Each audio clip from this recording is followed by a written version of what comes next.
지금 소개받은 국민경제자문회의 지원단장 유병규입니다. 오늘 이렇게 불금인데도 불구하고 이 자리에 나오신 여러분들 참 이렇게 환영하고요. 또 여러분들 이 자리에서 만나 뵙게 돼서 기쁘고 또 이 자리에 서게 된 것을 아주 영광으로 이렇게 생각을 합니다. 여러분들에게 다시 한번 인사드리겠습니다. 네, 여러분들 반갑습니다.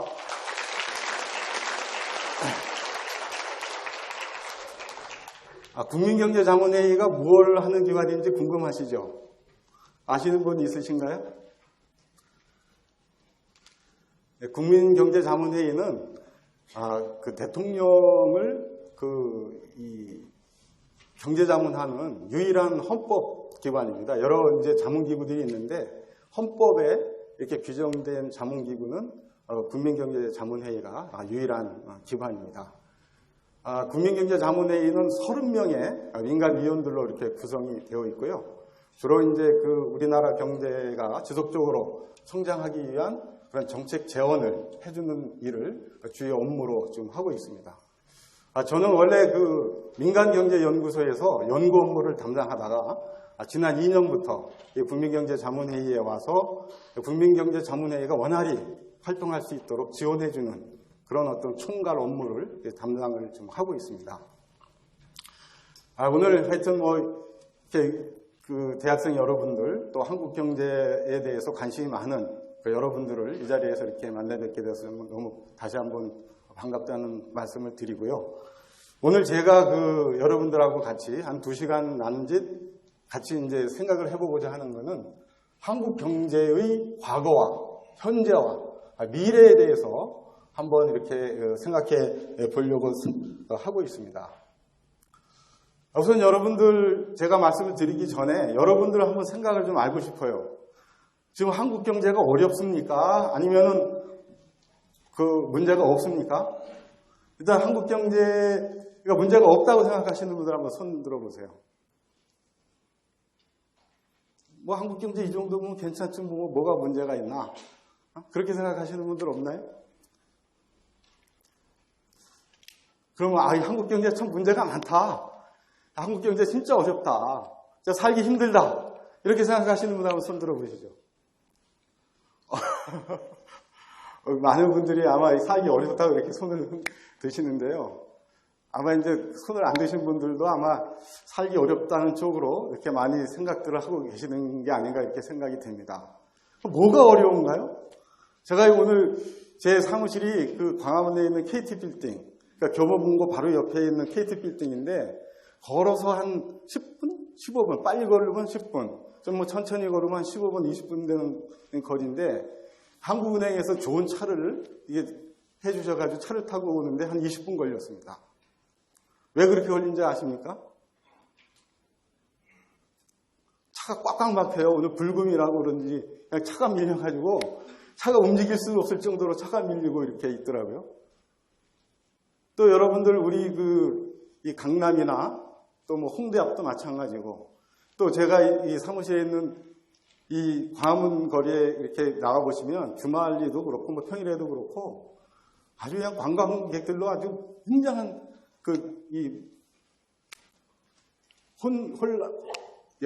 혼돈스럽기 짝이 없을 정도로 많은 관광객들이 와서 한국을 보기 위해서 오고 있고요. 또 이 동남아에서 와 있는 이 젊은이들은 한국을 떠나가는 걸 그렇게 안타까워해요. 한국은 그야말로 우리가 옛날에 미국을 드림랜드로 생각하고 이렇게 간 것처럼 한국을 꿈의 나라로 생각하고 동남아에 있는 많은 젊은이들이 한국에 오고 싶어가지고 굉장히 이렇게 애를 쓰고 있는 그런 상황이고요. 또 여러분들 연휴 기간 되면요. 모르겠어요. 국내 관광지는 어떨지 모르지만은 해외로 나가려고 인천국제공항에 가면 완전히 인산인해를 이룹니다. 그리고 한 달, 2달 전부터 해외 관광 가는 비행기 티켓은 다 마감이 된다고 그래요. 근데 한국 경제가 문제가 있습니까? 왜 한국 경제가 어렵다고 하시는 거죠? 한번 생각을 해보세요. 왜 한국 경제가 어렵다고 여러분들 생각하시는지. 또 여러분들 지금 의식주에 문제가 있어요? 저희들 성장할 때는 사실 의식주에 문제가 많았어요. 대학생 시절에도 사실 뭐 이렇게 풍족한 생활을 하지 못했고 굉장히 어려운 사실 생활을 했지만은 지금 의식주 문제 가지고 이렇게 고민하시는 분들이 이렇게 많이 이렇게 없다고 이렇게 생각이 되는데 보면 한국 경제는 늘 어려워요. 늘 위기고 늘 심각해요. 다들 힘들다고 그래요. 왜 그럴까요? 여러분들조차도 지금 여기 와 있는 대부분의 사람들이 한국 경제가 어렵다, 힘들다, 죽겠다 하는 쪽에 많은 부분들이 다 손을 들었어요. 왜 그렇게 생각하시나요? 한번 생각을 해보세요. 그거를 이렇게 신문에서 나오는 거 이런 걸로 생각하지 말고 나하고 한번 연관해 줘가지고 내가 지금 이 한국 경제 속에서 한국 사회, 이 시대 한국 사회에서 살고 있는데 뭐가 나를 어렵게 하고 있나? 한국 경제가 나를 어렵게 하고 있는 게 뭔가 하는 걸 여러분 한번 생각해 보세요. 뭐가 어렵습니까? 손 드신 분 중에서 왜 어렵다고 생각하시는지 몇 번 한번 얘기 좀 해보실래요? 여러분 용돈을 잘 안 줘요? 아버님들이? 뭐가 어렵나요? 용돈이 없으신가요? 아니면 뭐 점심을 해결하기가 좀 어려우신가요? 왜 어렵죠? 한국 시대가 왜 어렵죠?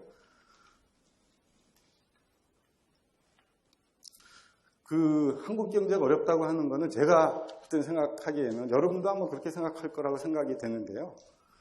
지금 외형적으로 봤을 때, 현상적으로 봤을 때 사실 문제는 없다고 저는 생각을 합니다. 여러분들이 아마 동남아나 유럽에 한번 여행을 한번 가보신 적들이 다 있을 거예요. 그러면 여러분들 아마 인천국제공항에 들어오면서 생각하시는 거는 한국이 그래도 제일 살기 좋은 나라구나. 그러면서 아마 다 입국을 하실 거라고 생각이 됩니다. 유럽을 가도 그렇고 동남아를 가면 뭐 더 그렇죠. 그럼에도 불구하고 한국 경제가 참 어렵다, 위기다, 참 이게 심각하다 이렇게 하는 거는 제가 생각할 때는 몇 가지 이유가 있는 것 같아요. 그러니까 현상적이고 외형적인 그런 어떤 문제가 아니고 좀 구조적인 문제가 아닌가 이렇게 생각이 됩니다. 첫 번째는 예전만큼 그렇게 성장률이 높지가 않아요. 제가 이제 우리가 그러면 자꾸 이제 여러분들이 헷갈리는데 저는 큰딸이 지금 대학원 2학년이고 작은 아들이 지금 대학교 4학년 다니고 있는 학부모입니다. 이게 그렇게 나이 든 것처럼 안 보이는데 이렇게 저도 이렇게 여러분들만 하는 자녀들이 2명씩이나 이렇게 있습니다. 하여튼 우리가 이렇게 대학교를 다니고 사회에 나가고 그럴 때는 성장률이요 8%, 9% 이렇게 있어요. 그래가지고 성장률이만 뭐 6%, 7% 떨어지면은 한국 경제가 뭐 난리가 나는 것처럼 이게 굉장히 뭐 또 경기 침체다. 이렇게 말이 나올 정도로 상당히 어떤 적어도 한 10년 전까지만 해도 우리나라 경제가 굉장히 높은 성장세를 유지하는 그런 어떤 시대가 있었는데 최근에 들어와서는 이제 성장률이 3%만 돼도 상당히 뭐 좋은 게 아니냐라는 얘기가 나올 정도로 성장률이 계속해서 떨어지고 있는 것이 예전에 비해서 이거 한국 경제가 좀 어려운 게 아니냐 하는 이제 얘기들이 나오고 있는 뭐 근거라고 생각이 되고 두 번째는 이게 실업 문제가 있어요. 실업 문제. 청년 실업 문제가 특히 청년 실업 문제. 여러분들이 아마 한국 경제가 어렵다, 심각하다 하는 거는 여러분들하고 관련해서 생각을 해보면 용돈 문제 이런 건 사실 아니고 취업하기가 이게 너무 힘든 거 아니냐.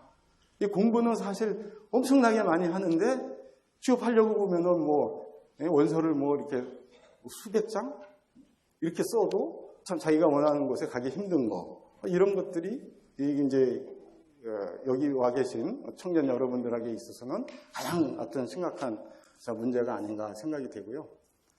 그 다음에 세 번째 제가 생각하는 거는 소득 격차입니다. 상대적인 격차.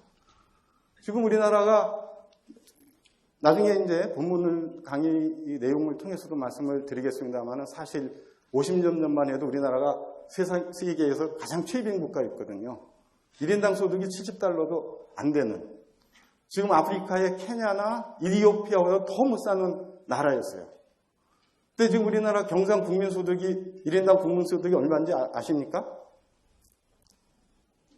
아시는 분? $27,000. 27,000달러.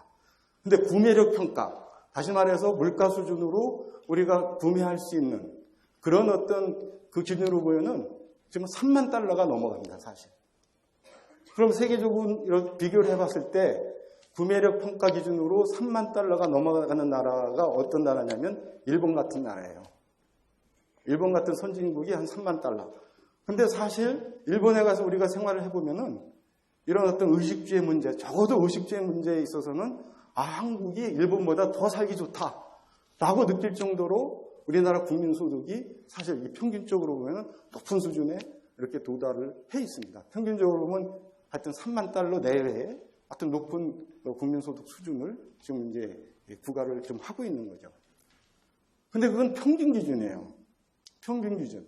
그러니까 평균 $30,000라고 하는 거는 최고 $100,000가 있으면 최저 몇천 달러도 있다는 거죠. 그러니까 예전에는 그런 어떤 빈부격차가 사실 피부로 느낄 정도로 그렇게 크지가 않았다고 한다면은 지금 이제 소득 수준이 계속 높아지면서 이런 어떤 평균적으로 소득 수준은 높아졌지만은 상대적인 격차가 계속 커지고 있는 것이 굉장히 큰 경제적인, 사회적인 그런 불안 요소로 지금 작용이 되고 있다. 이렇게 이제 말씀을 좀 드릴 수가 있는 것 같습니다. 그 다음에 이제 네 번째 불안하게 생각하는 거는 미래가 불안하다는 거예요, 미래가. 지금은 어떻게 좀 먹고 살 것 같은데 앞으로 먹고 살 걸 생각하니까 좀 깝깝하다. 이게 이제 다들 어떻게 보면은 한국 경제가 어렵다고 하는 가장 근본적인 핵심적인 문제점은 여기에 있는 게 아닌가 생각이 들어요. 그렇게 된 여러 가지 배경이 있어요. 가장 큰 것이 뭐 저출산 고령화 현상이라든지, 그 다음에 이제 우리 경제가 지속적으로 성장하려면 과거와는 다른 새로운 어떤 성장 동력이라든지 성장 전략 이런 것들을 이렇게 이제 마련을 하고 거기에 우리가 이 전력 투구를 해야 되는데 정치 사회적으로 대립과 갈등이 심해져 가지고 그렇게 옛날처럼 집중해서 어떤 성장 전략을 추진하기 어렵다든지 이런 것들로 인해서 우리의 미래가 굉장히 불안하다 하는 것이 지금 이제 한국 경제를 어렵게 하고 불안하게 만드는 우리들을 참 슬프게 만드는 그런 요소가 아닌가 이렇게 생각이 됩니다.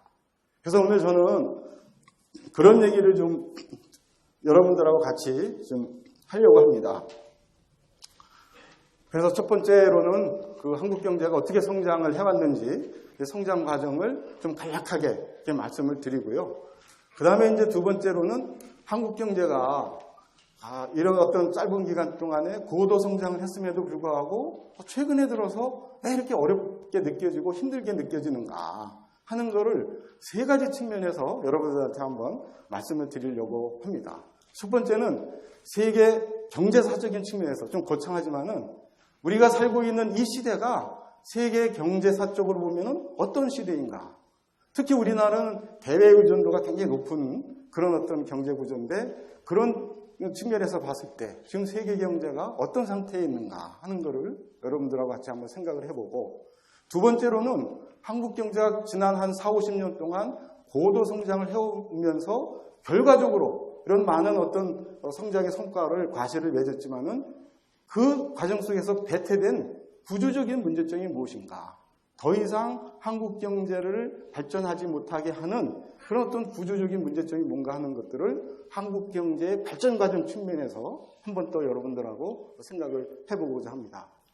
그 다음에 이제 세 번째 관점은 뭐냐면 지금 우리가 살고 있는 시대는 21세기 시대죠. 그럼 21세기에 닥쳐가지고 여러 가지 새로운 산업기술 혁신이 굉장히 일어나고 있고 세계 경제가 또 빠르게 급변을 하고 있습니다.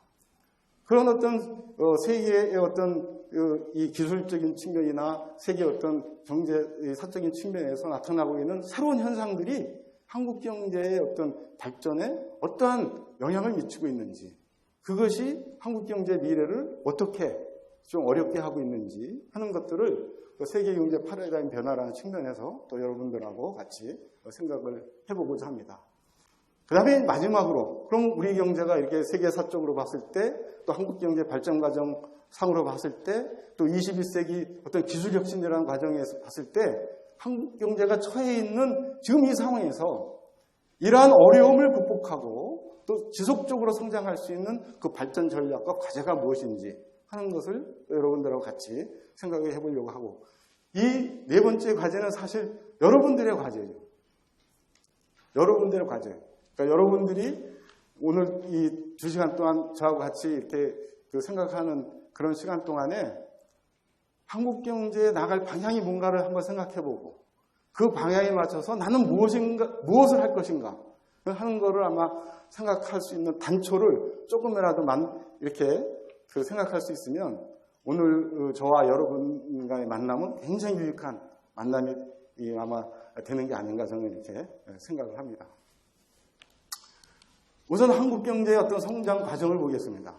여러분, 우리가 살고 있는 이 한국이 어떤 나라인지 한번 생각해 본 적 있습니까? 한국은 굉장히 작은 나라예요. 굉장히 작은 나라. 얼마나 작은 나라냐? 동북아의 아주 한 구층에 이렇게 있는 그런 아주 작은 나라예요. 우리나라 면적이 세계 전체 면적의 0.07%뿐이 안 돼요. 또 우리는 그럼에도 불구하고 세계 강대국의 열강들의 사이에 또 끼어 있어요. 중국을 한번 생각해요. 중국이 우리나라 땅덩어리의 몇 배 정도 되는지 아십니까? 100배. 우리 인구가 몇 명이에요? 5천만 명. 중국 인구가 몇 명이에요? 13억. 그것도 알려진 것만 13억이에요. 13억. 그 호적에 올라간 사람만 13억. 그 다음에 일본만 해도 면적으로 보면 우리의 4배, 인구도 우리의 한 3배 정도 되는 큰 나라죠. 또 우리의 어떤 그 운명, 우리의 어떤 아주 밀접한 관련이 있는 미국만 해도 면적이 우리의 100배 정도 되죠. 미국이 몇 개 주로 되어 있습니까? 미국 50개 주로 되어 있죠. 50개 주하고 특별주 이렇게 구성되어 있는데, 우리나라, 여러분들 뭐 미국에 연수 가보신 분들도 많이 있고 뭐 그렇겠지만은, 미국의 한 주보다도 우리나라 전체가 작아요. 인구도 그렇고. 그런데 우리나라가 이렇게 작은 나라임에도 불구하고 구전자원이 있어요, 없어요? 우리가 가진 게 뭐가 있어요? 중동은 그렇게 열사의 나라고 살기 어려운 나라지만 거기는 뭐 하나님께서 석유 자원을 엄청나게 주셔가지고 그것만 가지고도 그냥 먹고 살 수 있는 나라잖아요. 미국은 뭐 말할 것도 없죠. 그 많은 땅덩어리 자체가 다 자원덩어리고, 중국도 마찬가지고. 우리는 가진 게 뭐가 있습니까? 사람들뿐이 없어요. 여러분들뿐이. 인구 밀도는 세계에서 가장 높은 축에 들어요. 그러니까 좁은 나라에 엄청난 많은 사람들이 살고 있습니다. 근데 보면은 다행히 하나님께서 이 우리나라 이 사람들의 어떤 뭐라 그럴까? 인적 수준이랄까? 이런 것들을 굉장히 지적 수준이나 머리 수준을 굉장히 높여주셔가지고 부존자원도 없고 이런 좁은 땅덩어리에서 살고 있지만은 그래도 이 세계 어느 나라에 가서도 뒤처지지 않고 살 수 있도록 그런 우수한 어떤 인적 자원을 우리에게 하나님께서 공급을 사실 해주신 거죠. 그래서 참 재밌어요.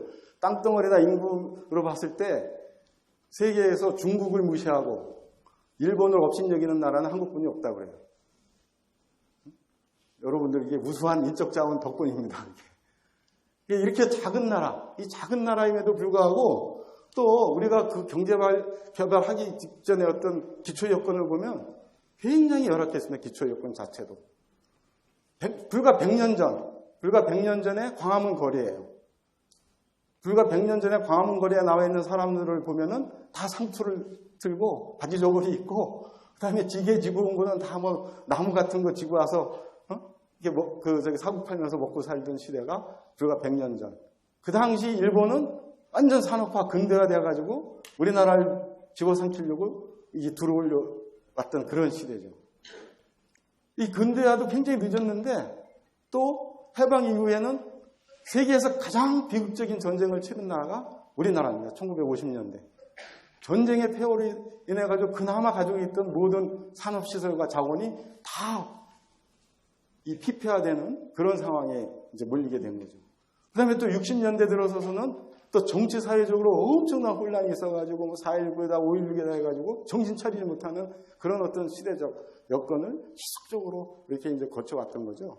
그래서 6.25 때 이 폐허의 현장을 본 영국의 한 통신사 기자는 한국에서 경제가 발전하는 것은 쓰레기통에서 장미꽃이 피우는 것 같은 그런 어떤 불가능한 일이다라고 할 정도로 아주 절망스러운 그런 어떤 상태가 불과 여러분들 50년 전, 60년 전이었어요.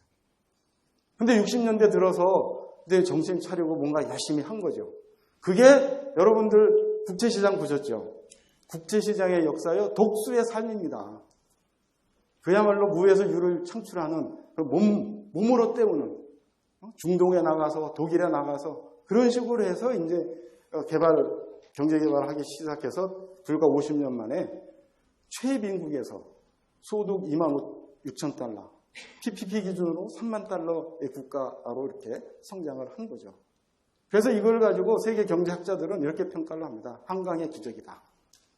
또 역사적으로 봐도 그러니까 식민지를 지배한 그런 경험이 없나요? 제국주의가 아닌 나라로서 또 전후 세계 2차 세계대전 이후에 신생국가로 이렇게 독립한 나라 중에서 지금 한 50년 동안에 경제를 발전을 이루고 민주주의 국가로 이룬 나라는 오직 대한민국 하나 유일한 국가로 이렇게 평가를 좀 받고 있습니다. 그래서 그 지금의 어떤 상황을 좀 더 이제 구체적으로 보면요. GDP 기준은 지금 우리가 1조 달러 정도 되기 때문에 세계 한 14위 정도 되고 있고요. 무역 규모도 세계 9위 정도를 하고 있고 외환 보유고도 지금 2013년 기준인데 2015년 3월 기준으로 어제 한국은행에서 발표한 통계를 보면은 한 3,700억 달러 정도의 외환 보유고를 우리가 가지고 있는 걸로 이렇게 이제 계산이 되고 세계 한 6위 정도의 외환 보유고를 가지고 있는 걸로 이렇게 이제 평가를 하고 있습니다. 또 산업 유상을 본다 하더라도 휴대폰이나 반도체, 자동차, 철강, 선박, 주요 기관 산업이 전부 다 세계 그 1위에서 5위권에 이게 위치하고 있는 글로벌 플레이어로서의 역할을 지금 한국 경제가 좀 하고 있다. 이렇게 볼 수가 있고요.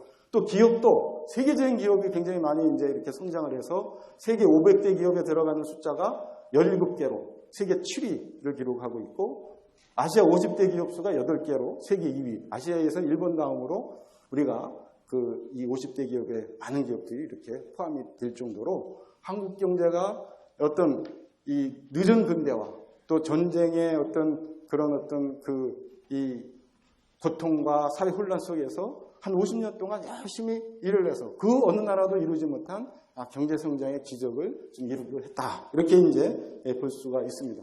그래서 이거는 영국의 파라마운트 거리에 있는 한국 기업들의 광고판이에요.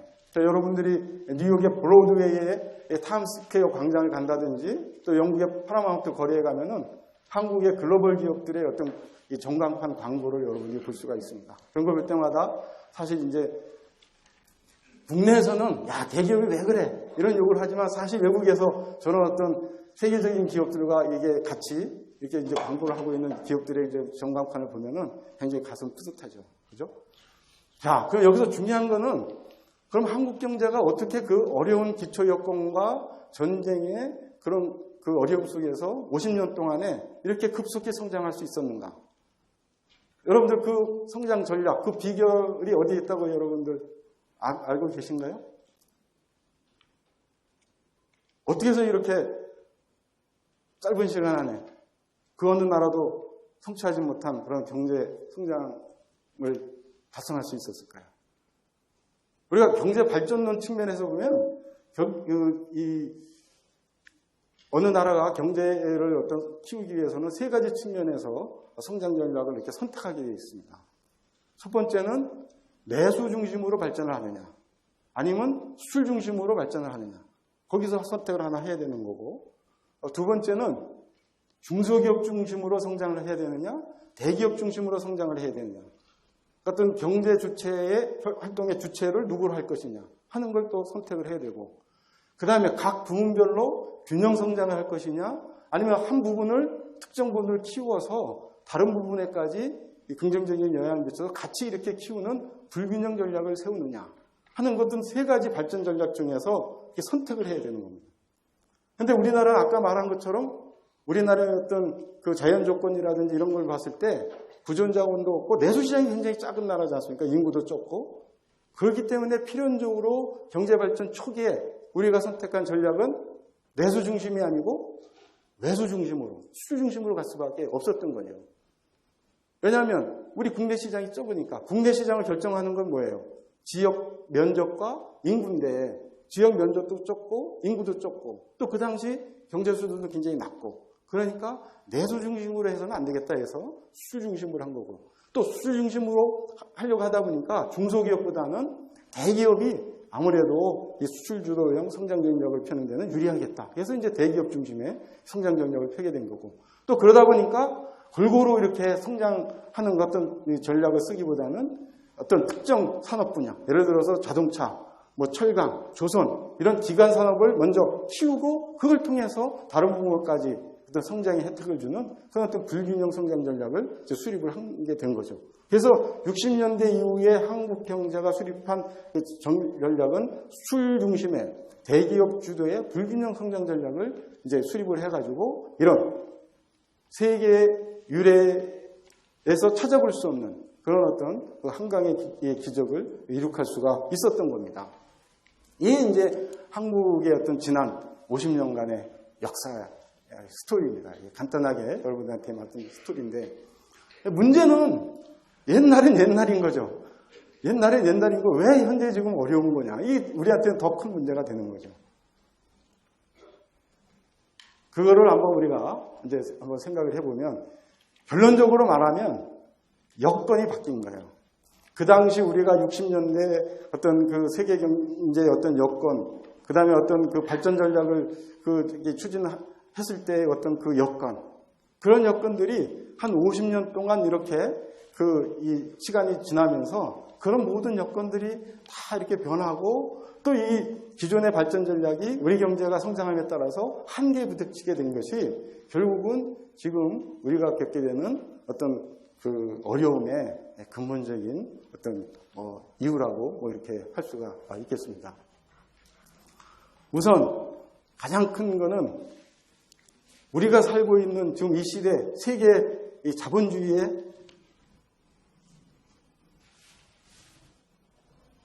현재의 모습, 이게 우리에게 어떻게 보면 굉장히 중요한 건데, 지금 어떻게 보면 우리는 불행하게도 세계 경제의 사상 1920년대 세계 자본주의가 대공황에 이제 빠졌다고 그래요. 그 이후에 세계 경제가 지속적으로 사실 성장을 해왔는데, 지금 또다시 세계 유례가 없는 사상 최대의 경제 침체기에 우리가 살고 있다 하는 게 어떻게 보면은 세계 경제사적으로 봤을 때 우리 이 시대를 살고 있는 우리의 운명인 겁니다. 이 그림을 한번 보십시오. 이 그림을 보면은 1990년대 이후부터 이렇게 본다 하더라도 이 세계 경제가 개도국뿐만 아니라 선진국, 이 세계 경제 전체가 지속적인 이런 어떤 성장 추세를 해왔고, 아시아 외환위기나 9.11 미국 테러 때 세계 경제가 주춤했습니다만은 오히려 9.11 테러를 이루면서는 세계 경제가 엄청나게 빠르게 성장하는 그런 시대를 구가한 적이 있습니다. 이 시대는 어떤 시대라고 하면 골디락스 시대라고 그래요. 여러분, 골디락스 시대가 어떤 시대인지 아십니까? 들어본 적 있으세요? 골디락스 시대. 가장 이상적인 경제 성장의 이 모습을 골디락스 시대라고 합니다. 다시 말해서 성장은 빠르게 되는데 물가는 오르지 않는, 그러니까 고성장 저물가 시대를 우리가 이제 골디락스 시대라고 하는데, 21세기에 들어서 2001년도부터 적어도 한 7년 정도까지는 그런 세계 경제가 빠르게 성장하면서도 물가가 오르지 않는 그런 어떤 골디락스 시대를 이제 형성하게 된 거죠. 여러분, 이 골디락스 시대가 형성되게 된 그 원인을 아십니까? 이게 굉장히 중요해요. 여러분들이 앞으로 세계 경제를 이해하는데 요거를 파악하고 계셔야 됩니다. 21세기 들어서 한 7년 동안은 골디락스라고 해가지고 여러분들 이 당시에 하여튼 경제신문을 보세요. 일면 탑에 세계의 경제사상 유례가 없는 어떤 하여튼 아주 좋은 시절이 지금 가고 있다. 이런 것들이 일면 톱으로 나올 정도로 굉장히 세계 경제가 호황기를 구사하던 시대가 있었어요. 이 호황기의 원인이 어디에 있었다고 여러분들 아십니까? 이걸 알아야지 이후의 모든 경제의 흐름을 여러분들이 파악을 할 수가 있어요. 두 가지 이유가 있어요. 첫째는 미국하고 중국입니다. 미국이 이 당시 2001년도에 새로운 경제성장 동력을 확보를 했어요. 그게 뭐냐면 금융산업이에요. 금융산업. 그래서 이 고도의 금융공학자들, 그 다음에 고도의 IT 기술 이런 것들하고 막 결합을 해가지고 엄청난 파생 상품을 만들어내면서 전 세계적으로 엄청난 자본을 공급하기 시작을 했습니다. 그리고 그 공급한 자본들이 어디로 흘러들어갔냐면 중국으로 흘러들어요. 중국으로.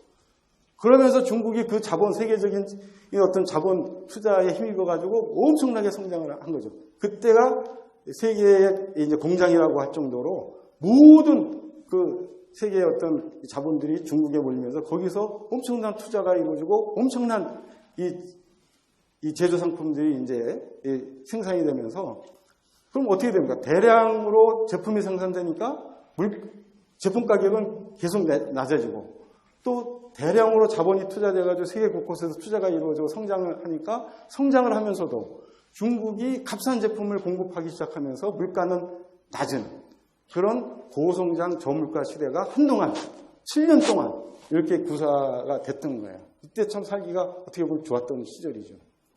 근데 이게 왜 그러면 2008년도에 금융위기가 왔을까요? 그게 왜 지속이 안 되고 갑자기 금융위기가 와가지고 1920년대 세계적인 자본주의 공황기하고 맞먹는다는 그런 어떤 세계적인 경기 침체기가 지금 우리가 직면한 그런 어떤 시기가 된 건데 왜 그렇게 됐을까? 경제는 계속해서 갈 수가 없어요. 경제는 사이클이에요. 그러니까 7년 동안 지속적으로 미국이 자본을 공급하고 중국이 세계 공장으로 해가지고 값싼 상품을 공급하던 그 시스템이 무너지기 시작한 거예요. 왜 무너졌을까? 첫 번째, 미국에서 어떤 일이 일어났을까요? 담보에 비해서 너무 과도한 금융상품을 공급하니까 결국은 무슨 일이 생기겠어요? 금융버블이 꺼지기 시작한 거죠. 금융산업이 망하기 시작한 거예요. 돈줄이 막히기 시작한 거예요. 그 다음에 중국에 엄청난 자원이 투자가 돼가지고 거기서 세계의 공장이 돼가지고 막 제품을 생산했는데 그럼 어떤 문제가 생길까요? 자원 가격이 올라가죠. 원자재 가격이. 그러니까 제조업은 뭘로 다 생산을 해냅니까? 원유 가지고, 석유 가지고 하잖아요. 석유 가격이 급등하기 시작한 거예요. 고유가 시대가 이때부터 시작이 된 겁니다.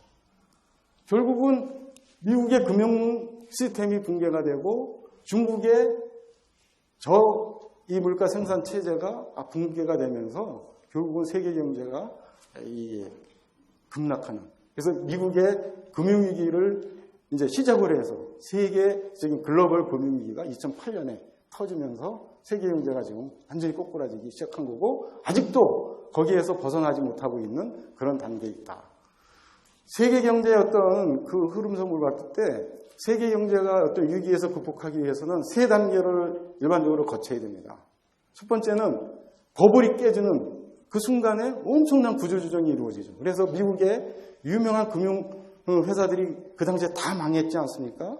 100년, 200년 된 금융회사들이 다 그럼 엄청난 구조조정이 이루어지죠. 그렇게 되면 정부 당국이 그걸 막기 위해 가지고 엄청난 양적 완화 정책, 경기 부양 정책을 막 씁니다. 그래서 미국이 헬리콥터 맨이라고 해가지고 막 그린스펀이 엄청난 돈을 그 미국 경제에 뿌린 거 아니겠습니까? 그래서 이제 구조조정이 어느 정도 이제 마무리가 되고 이 경기 침체가 더 이상 안 되는 그런 상태에 이제 이게 되는 거죠. 근데 그렇게 됐다고 해서 세계 경제나 미국 경기가 회복이 되는 게 아니에요. 이전 상태의 어떤 경기로 회복되기 위해서는 새로운 산업 수요가 일어나야 되는 거죠.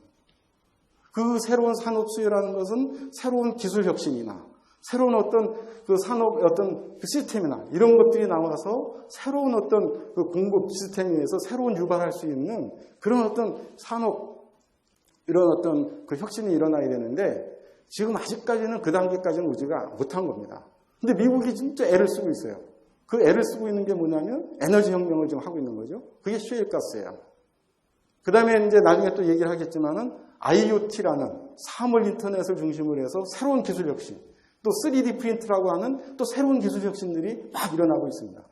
그래서 지금의 어떤 세계 경제 국면을 보면 세계 금융 그 글로벌 금융위기가 지금 이제 와가지고 세계 경제가 굉장히 침체한 상태에서 미국이라든지 전 세계적인 어떤 양적 완화 정책, 아주 막대한 금융 어떤 그 경기 부양 정책으로 인해서 경기 침체가 이제는 중단이 되고 서서히 올라오는 단계. 그런데 이제 이게 더 이전처럼 확 또 이 활기를 띠기 위해서는 좀 더 시간이 필요한 그런 어떤 그 단계에 와 있다. 이렇게 여러분들이 보시면 되고, 그래서 이제 여러분들이 앞으로 10년, 20년 이 세계 경제가 어떻게 될 건가? 이걸 여러분들이 파악하기 위해서는 지금 어떤 세계적으로 기술 혁신, 산업 혁신 이런 것들이 일어나고 있느냐 하는 것을 여러분들이 굉장히 눈여겨봐야 되는 겁니다. 거기에 여러분들이 살 길이 있는 거예요, 사실. 여러분들의 취업의 방향도 그런 데서 찾아야 되는 거지. 지금 제조업은 사실 아닙니다. 그거는 벌써 과거의 산업이에요. 그럼 앞으로 세계 경제를 일으킬 수 있는 그런 어떤 기술 혁신이라든지 이런 것들이 어디에서 오는가를 여러분들이 눈여겨볼 필요가 있다 하는 걸 이제 말씀을 드립니다. 자, 그런데 한국 경제는 아까 말씀드린 것처럼 수출 중심의 대기업 주도의 불균형 성장을 전략을 채택을 해가지고 이렇게 발전을 해왔는데 발전해오는 과정에서 이제 한계에 딱 부딪혔어요. 그 성장 전략이. 그거를 우리는 중진국 함정에 빠졌다고 이렇게 얘기를 합니다. 또 다른 말로 보면 비수렴 함정에 빠졌다고 그래요. 비수렴 함정. 여러분, 이 경제 발전 측면에서 보면은 후진국은 선진국을 늘 이렇게 수렴하게 되어 있습니다. 그리고 경제 발전 초기 단계에서는 이 값싼 노동력도 있고 또 이 여러 가지 요소 비용이 싸기 때문에 선진국의 기술을 도입을 해가지고 굉장히 빠르게 추격을 할 수가 있어요. 만약에 선진국이 쓰지 않는 기술 같은 것들을 도입하고 모방을 해가지고 엄청 빠르게 어떤 단계까지는 굉장히 빠르게 이게 수렴을 해갑니다만은 그러나 어느 정도 수준에 소득 수준에 오게 되면은 더 이상 선진국을 따라가지 못하고 정체되는 상태가 있어요. 그 고비를 이제 넘어서야지 중진국에서 선진국으로 이렇게 넘어갈 수가 있는 거거든요. 근데 그 고비를 우리는 흔히 중진국 함정 아니면 비수렴 함정에 빠져 있다. 이렇게 이제 얘기를 하고 또 이 비수렴 함정하고 중진국 함정에 빠지면은 성장률이 굉장히 낮아지기 때문에 저성장 함정에 빠져 있다. 이렇게 이제 얘기들을 하는 겁니다. 그래서 언론이나 이런 경제학자들이 이렇게 나와가지고 우리 경제가 지금 뭐 비수렴 함정에 빠져 있다. 저성장 함정에 빠져 있다. 중진국 함정에 빠져 있다. 이런 거는 바로 한국 경제가 계속해서 선진국을 따라오다가 지금 어느 수준에서 지금 멈춰 있다 하는 거라고 여러분들이 이해를 하면 되겠습니다. 그래서 한국 경제가 지금 한 50년 동안 열심히 성장 엔진을 가동해 왔는데 그 성장 엔진이 지금 이제 좀 한계에 도달해 있다. 이제 이렇게 이제 보시면 되는 겁니다. 그 현상들이 지금 한 5가지 측면에서 좀 나타나고 있어요. 첫 번째는 한국의 성장률이 계속해서 지금 낮아지고 있는 현상입니다. 여러분들, 한국의 경제 성장률이 왜 낮아질까요? 옛날에 우리 그 선배들은 열심히 일을 했는데 지금 사람들은 열심히 일을 안 해서 성장률이 낮아질까요? 아니면 정부가 뭔가 같은 잘못하고 있어서 이 성장률이 낮아질까요? 정부가 어떻게 조금 이렇게 하고 한국은행이 돈 좀 풀면 성장률이 올라갈까요? 어떻게 생각하세요? 왜 성장률이 좀 떨어질까? 우리 아버지 세대 때는 막 7%, 8%, 9% 막 성장하던 한국 경제가 지금 왜 3% 성장도 못하냐 말이에요. 누구 잘못이에요? 누구 잘못이에요, 이게? 왜 성장률이 안 올라갈까요? 한국이 변한 거예요. 한국 사회가 변한 거예요. 한국 경제가 변한 거예요. 덕수의 삶의 시대는 저비용, 경제학적으로 말해서 저비용 고효율 경제였어요. 무슨 얘기하면 아까 얘기했듯이 우리나라는 좁은 땅덩어리에 우수한 인적 자원이 있다고 그랬잖아요. 그 우수한 인적 자원들이 뭐 경제 수준이 낮으니까 월급을, 급여를 수준을 낮게 줘도 열심히 와서 일을 해가지고 생산성이 엄청 높아지는 그런 시기였다는 거죠.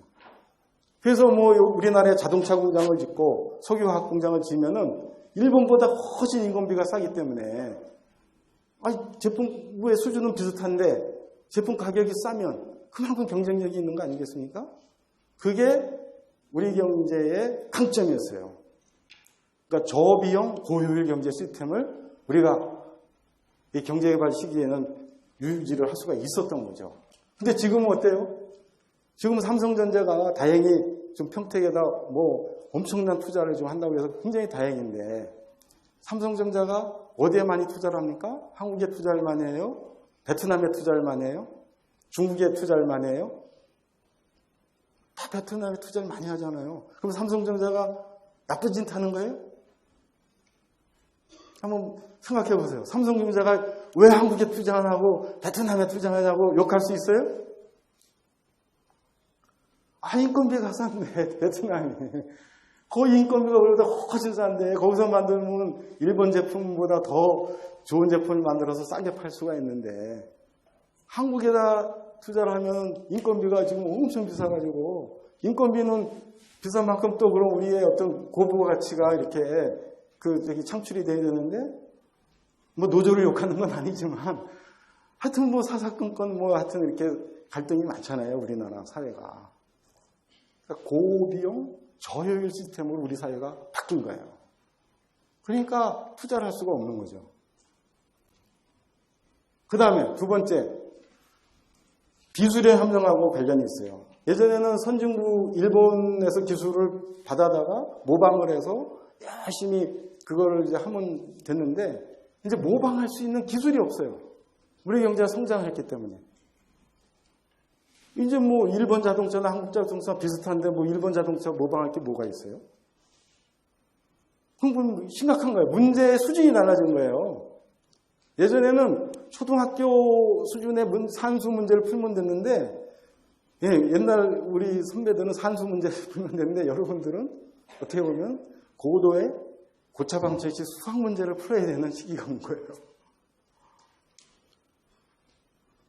그러니까 이 기술력의 한계에 지금 이제 부닥쳐 있다. 이제 이렇게 얘기가 될 수가 있는 거죠. 그래서 여러 가지가 있어요. 그러니까 지금 저성장하는 게 누구 잘못이 아니에요.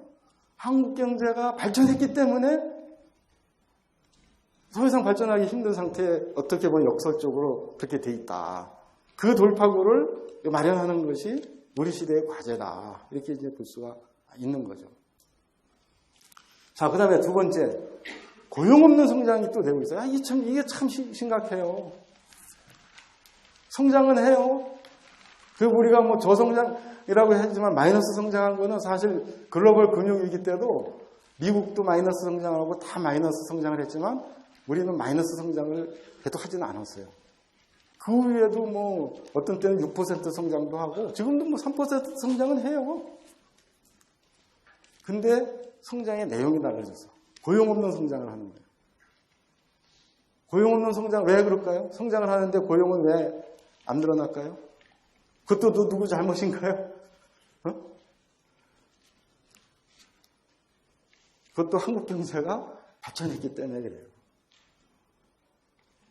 첫째는 아까도 말씀드렸지만 우리 경제가 고비용 저효율 체제가 되면서 옛날처럼 이런 어떤 기간 산업을 투자할 수 있는 여건이 지금 안 되고 있다. 그 다음에 두 번째는 투자를 한다 하더라도 다 장치 산업화되어 있어요. 이게 무슨 소리냐면 기술 수준이 굉장히 이게 발전했기 때문에 예전에는 10억 투자를 하면 100명을 고용할 수가 있었는데 지금 같이 10억 투자를 한다 하더라도 한 20-30명뿐이 고용을 안 해도 되는 그런 어떤 그 생산 시스템이 고조화되고 있는 거예요. 그래서 지금 파주에 LG가 LCD 공장을 엄청 몇십 조짜리 공장을 지었어도 옛날에 몇십 조 공장을 지으면 거기서 몇만 명의 일자리가 막 창출되고 막 그런다고 그랬는데 지금은 거기서 일자리가 창출되는 것이 몇백 명, 많아야 1000명 이 정도 되게 되는. 그래서 우리나라의 어떤 제조업이 산업이 고도화되면서 장치 산업화하면서 이런 어떤 이 성장의 고용 흡수 능력이 굉장히 떨어져 있다 하는 거를 이제 얘기할 수가 있습니다. 그래서 여기 지금 보면은 예전에 90년도에는 전 산업적으로 이 10억 원을 투자를 하면 46명을 고용을 할 수가 있었습니다만은 지금은 8명뿐이 고용이 안 되는.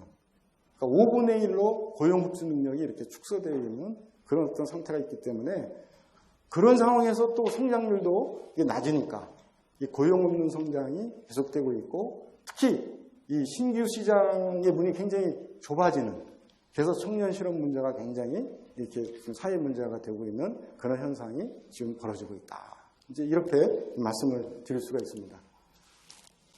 그 다음에 또 큰 문제, 경제 양극화가 심화가 되고 있는 거예요. 외환위기 이전에는 경제가 이렇게 빠르게 성장을 하면서 소득 분배가 굉장히 그래도 골고루 이렇게 분배가 됐습니다. 그러니까 소득 이 분배가 상당히 이렇게 그 경제 효율성과 분배의 구조가 상당히 밸런스를 맞추면서 성장을 했기 때문에 참 어떻게 보면 이런 어떤 소득 간의 갈등 문제는 굉장히 없었는데 외환위기를 거치면서 또 글로벌 금융위기를 거치면서 이런 소득 양극화 문제가 굉장히 심각하게 벌어지게 됐어요. 왜 그렇게 됐을까요? 외환위기를 거치면서 또 글로벌 금융위기를 거치면서 왜 소득 양극화 문제가 이렇게 심각하게 벌어지게 됐을까요? 여러분, 위기가 닥치면 뭘 한다고 그랬죠? 경제 위기가 닥치면? 기업들은 뭘 해요? 또 산업 전체적으로 보면 구조조정을 하잖아요. 구조조정의 기준이 뭐예요, 여러분? 구조조정의 기준이 뭡니까? 경쟁력이에요. 경쟁력. 그러니까 경쟁력을 기준으로 해서 아주 그냥 이 구조조정을 하다 보니까 경쟁력이 있는 부분과 없는 부분. 또 개인적으로도 마찬가지예요. 그 당시 경쟁력이 있는 사람과 없는 사람. 이런 기준으로 해가지고 구조조정을 하다 보니까 결국은 살아남는 사람은 지속적으로 경제적인 혜택을 받아서 부의 축적을 이루게 되고 그 구조조정 과정에서 떨궈져 나간 산업이나 이런 사람들은 계속해서 경제적인 혜택을 받지 못하는 그런 어떤 경제사회 구조가 외환위기 이후에 계속해서 지속이 되더라는 거죠. 그러다 보니까 이게 이제 사회적인 갈등이 커지고 경제적인 문제가 심각해지는 거죠. 근데 굉장히 중요한 문제는 이 경제 양극화라는 것은 악순환 구조를 형성을 해요. 처음에 시발은 산업, 기업 간 양극화가에서부터 시작이 됩니다. 그래서 아까 말씀을 드린 것처럼 우리가 이 수출 대기업 중심의 성장 전략을 쓰면서 제조업과 서비스업 간에 이런 경쟁력 차이가 생기고 또 IT와 BIT, 대기업과 중소기업 간에 어떤 이 산업 기업 간 양극화가 생기면서 거기에서 이제 임금 격차가 확대가 되고 또 거기에서 이제 비정규직 문제라든지 자영업자라든지 중기근로자 중 빈곤 이런 이 구조조정 과정에서 생기는 이런 어떤 근로자들 간의 양극화가 또 생기게 되고 그렇게 되면 또 무슨 문제가 생기냐면 교육, 인적 자원의 투자 여기서 또 양극화 문제가 생기고 그래서 흔히들 신문에 보면 사교육비가 양극화된다고 또 말 나오고 이 계층 사다리가 지금 없어졌다는 얘기고 개천에서 용나는 사회가 안 됐다 이런 얘기들이 나오는 게 바로 이제 여기 이런 문제가 되는 거죠. 이렇게 되면 다시 또 인적 자원의 격차가 생기게 돼서 산업 기업 부분별로 격차가 생겨가지고 이런 어떤 경제 사회의 양극화 구조가 이 악순환되는 그런 어떤 현상이 이제 심화될 가능성이 커지고 있는 거죠. 우리 사회가 여기에 딱 봉착해 있는 거예요. 그래서 이걸 어떻게 극복을 해야 되느냐. 그래서 이제 나중에 말씀을 드리겠지만 내수 산업을 육성해야 되겠다. 중소기업을 육성해야 되겠다. 그래서 모든 정부 정책의 포커스가 서비스업하고 중소기업에게 포커스가 맞춰져 있는 거예요. 그렇게 해야지 이제 균형 성장을 할 수가 있고 이런 양극화 문제를 해소할 수가 있기 때문에. 그럼에도 불구하고 그게 어려워요. 굉장히 어려워요. 이 서비스, 내수 또 중소기업을 육성하기 위해서는 서비스업을 육성을 하고 거기에 많은 투자를 하고 그래야 되는데 안 돼요. 왜 안 될까요? 나중에 얘기해 드릴게요. 자, 그 다음에 또 문제, 아주 심각한 문제예요. 저출산 고령화 현상이 세계 1등이에요. 우리 여기 젊은 우리 대학생들이 많이 있는데 우리나라 가임 여성, 젊은 여성들이 아기를 제일 안 낳는 걸로 이렇게 평가가 되고 있습니다. 가임 여성들의 출산율이 2014년 기준으로 1.21명이에요. 가임 가능한 여성이 평균적으로 낳는 아기 수가 1.21명이라는 거예요. 그러니까 한 명 낳고 마는 거죠, 사실. 이게 세계 최저. 그러니까 출산율 우리나라가 제일 낮은 나라. 근데 또 중요한 거는 뭐냐면 고령화 속도는 우리나라가 제일 빨라요. 여러분, 애는 안 낳고 노인이 되는 속도가 제일 빨라지면 무슨 문제가 생기겠어요? 어떤 문제가 생길까요? 일단 인구 전체의 구조로 보면은 젊은 사람보다는 노인들 인구가 계속해서 많아지는 거예요. 그럼 노인 인구가 많아지면 무슨 문제가 생길까요? 아니 뭐 노인들은 따로 살라고 하면 되지 무슨 문제가 될까? 첫째, 노인들을 여러분들 노인이라는 게 객관화시키면 안 돼요. 여러분들의 부모님들이에요. 여러분들 부모님들 이렇게 늙어서 나이 들으셔가지고 이렇게 하는 거 어떻게 하실까요? 부양해 드려야지. 그러니까 그리고 부양할 사람이 없는 거예요. 애를 안 낳으니까. 그러니까 예전에는 인구 한 17명. 그러니까 17명이 노인 1명을 부양하면 됐는데 2030년 이렇게 되면 여러분들이 항상 활동할 나이에요. 그죠? 한 명당 노인 1명을 부양을 해야 되는 거예요. 자녀가 한 사람이면 자녀 한 사람이 엄마, 아버지 2명을 부양해야 돼요. 이건 개인적인 문제예요. 국가적으로는 지금 한참 시끄럽죠. 연금 문제가 생겨요. 국민연금 문제가. 지금은 돈을 내는 사람이 혜택을 받는 사람보다 더 많아요. 그래서 국민연금 그걸 보면은 국민연금 적립금이 계속해서 쌓여요. 2035년까지는. 근데 그 이후로는 이 국민연금 혜택을 받는 사람들이 더 많기 때문에 쌓아놓은 돈이 다 없어지기 시작해요. 2050년 되면 다 없어져요. 여러분들이 받아야 될 때. 이거 굉장히 심각한데, 이걸 인정을 안 하려고 그래요. 자기 문제가 아니라는 거지. 근데 우리는 이 저출산 고령화 문제를 다 자기 문제가 아니라고 생각해요. 나는 아직 젊으니까. 또 나는 지금 이렇게 고령자인데 막 먹고 살만 하니까. 그리고 이거를 다 객관화시켜버려. 자기의 문제인데. 굉장히 심각한 문제입니다. 생산 가능 인구가요, 2016년을 정점으로 해서 이게 한 5년 전에 예측한 건데 떨어지는 걸로 예측이 됐는데 2015년에 우리나라 생산 가능 인구는 정점에 도달했어요. 생산 가능 인구가 이제 줄어들고 있어요. 그만큼 어때요? 인구의 활력이 떨어지고 있는 거예요. 이 저출산 고령화 현상, 이거를 우리가 극복하지 못하면 이걸 어떤 식으로든 하여튼 극복을 해야 돼요. 어떤 사람은 이거를 극복해서 애를 더 많이 낳아야 된다는 생각도 있고 여기에 우리가 적응할 수 있는 방법이나 과학기술을 발전시켜야 된다고 하는 사람도 있는데 다 맞는 소리예요. 하여튼 뭔가 돌파구를 마련해야 되는데 다들 남의 얘기처럼 얘기를 해요. 그리고 일부 정치가들은 해결해 줄 수 있다고 얘기를 해요. 굉장히 무책임한 얘기다. 볼 수가 있습니다.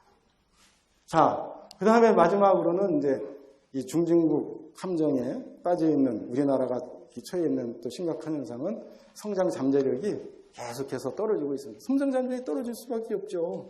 투자도 안 하고 고비용 저효율 체제이기 때문에 투자도 안 하고 인구도 이 생산 가능 인구라든지 이런 것들이 계속해서 줄어들고 있고 고령화는 계속해서 되고 있고 그러니까 누가 소비를 하겠어? 소비도 안 하죠. 미래가 불확실하고 어려우니까 소비도 안 해요. 요새는 다 뭐 소비할 데도 없다고 그러지만 또 소비도 어떻게 보면 또 한다고 하더라도 국내 소비는 안 하고 다 또 해외에 나가서 또 소비를 하시고 소비도 줄어들고 그 다음에 또 문제는 아까도 말씀드렸지만 기술의 함정에 이렇게 빠져가지고 경제의 어떤 발전을 이루기 위한 기술 혁신 속도도 늦고 또 옛날처럼 그러면 뭔가 이렇게 잘 살아보자 이제 그런 어떤 뭐 의욕이나 이런 것들이 있어가지고 또 이렇게 뭐 싸울 땐 싸우더라도 뭐 경제 문제에 있어서는 서로 합심을 해서 뭔가 이렇게 일을 하는 그런 어떤 사회 통합 시스템은 안 돼 있고 늘 갈등이. 제가 이제 민간에 있다가 여기 와서 정부기관에 와서 보니까 참 정책 추진하기가 어렵다 하는 거를 많이 느껴요. 뭘 하나 하려고 해도 방향이 옳고 그러건 간에 우리는 딱 프레임이 여러분들 흔히 말하는 프레임이 딱 정해져 있어요. 그러니까 세상을 보는 눈이 딱 정해져 있어 다들. 그쪽만 보는 거예요. 그쪽만. 그리고 다 아니라고 그러는 거예요. 그러니 이게 나라가 뭐 어떻게 되겠어요? 좋게 말하면 아직 우리나라가 먹고 살만한 거예요. 그러니까 여러분들이 너무 이렇게 절망하지 않아도 될지도 모르겠어요. 하지만 문제는 그러다 보니까 우리의 어떤 성장 잠재력이 계속 떨어지고 있다. 특히 우리나라는 신뢰사회가 형성이 안 돼 있어요. 다 자기만의 프레임이 있기 때문에 남을 안 믿는 거죠. 그래서 일본의 사회학자 후쿠야마라는 사람이 한국은 저신뢰 사회다라고 아예 낙인을 찍어버렸어요.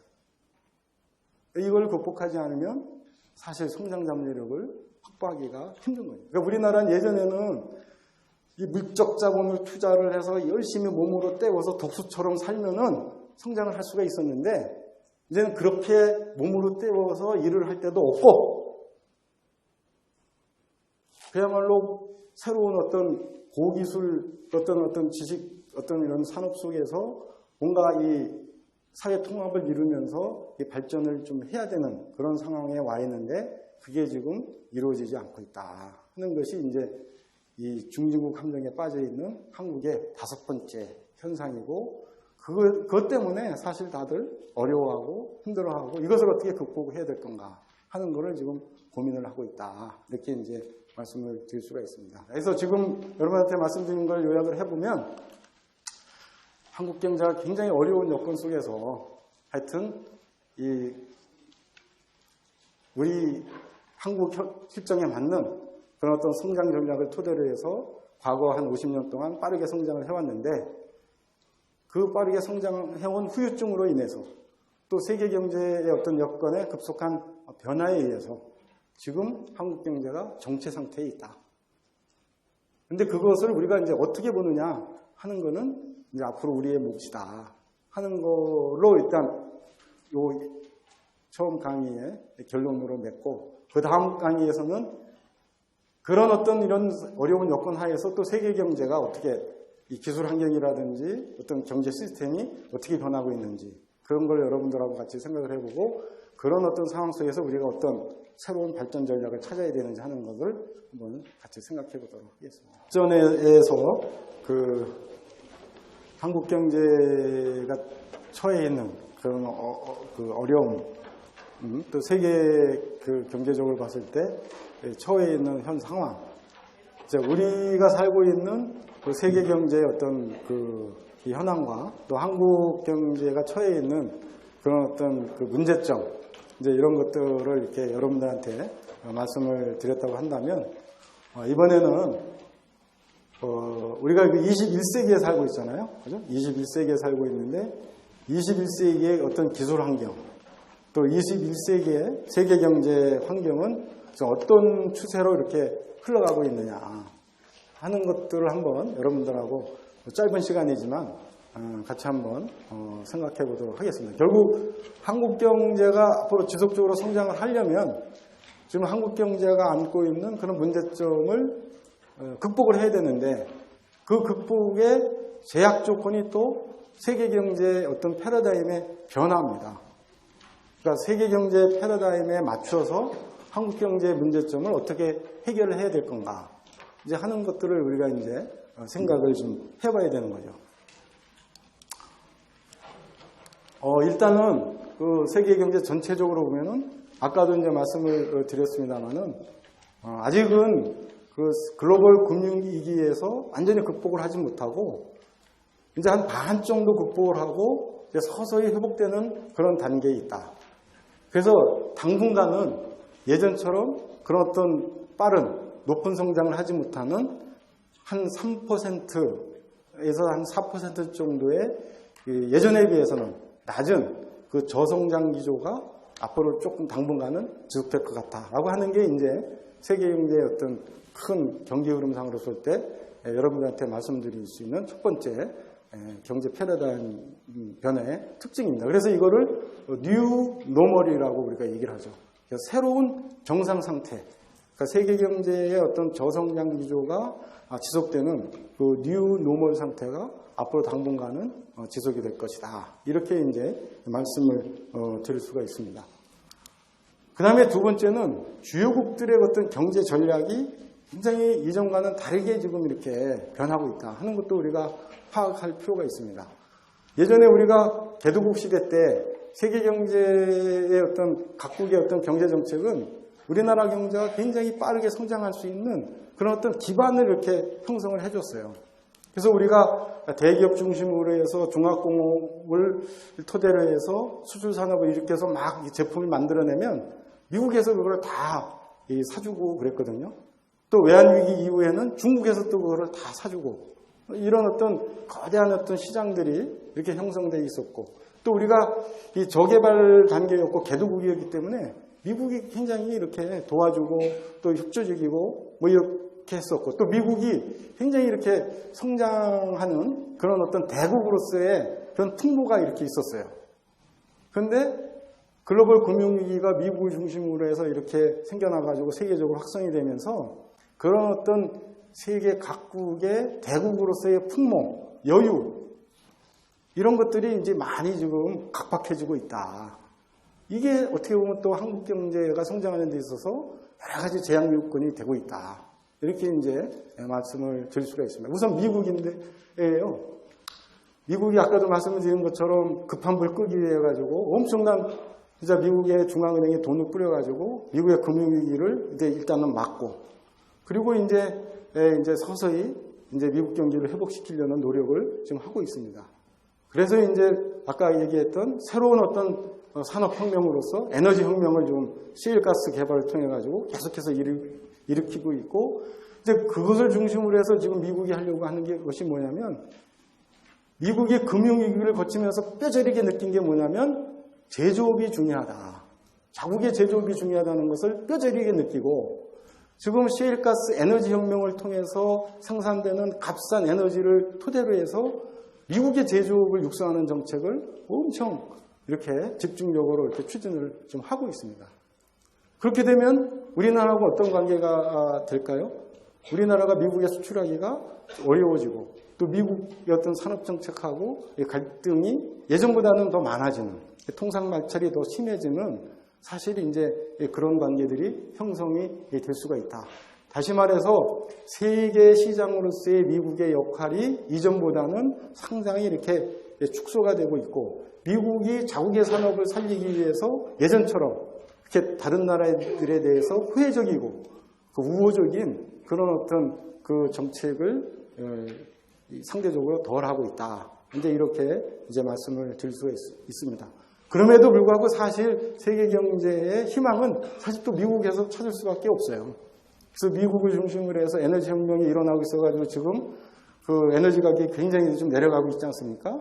이거는 어떻게 보면 세계 경제 측면에서 보면 긍정적인 측면이라고 또 볼 수가 있고 또 미국이 어떤 산업기술 혁신을 통해서 새로운 어떤 산업 수요를 많이 일으키게 된다고 한다면 그걸 중심으로 해서 또 어떤 새로운 세계 경제가 빠르게 회복될 수 있는 모멘텀이 미국에서 이루어질 수는 있겠죠. 하지만 당분간은 예전과 같은 대국으로서의 미국의 모습을 보기는 조금 어렵다 하는 것이 이제 우리가 갖게 되는 제약 요건이다 볼 수가 있습니다. 그다음에 이제 중국 참 이 중국이 참 우리한테는 굉장히 진짜 중요한 나라입니다. 외환위기를 거쳐가지고 거의 우리가 진짜 심각한 위기에 빠졌을 때 우리 그 제조업이 진짜 살 수 있었던 거는 미국의 이 거대한 시장이 있었기 때문에 이제 살 수가 있었던 거거든요.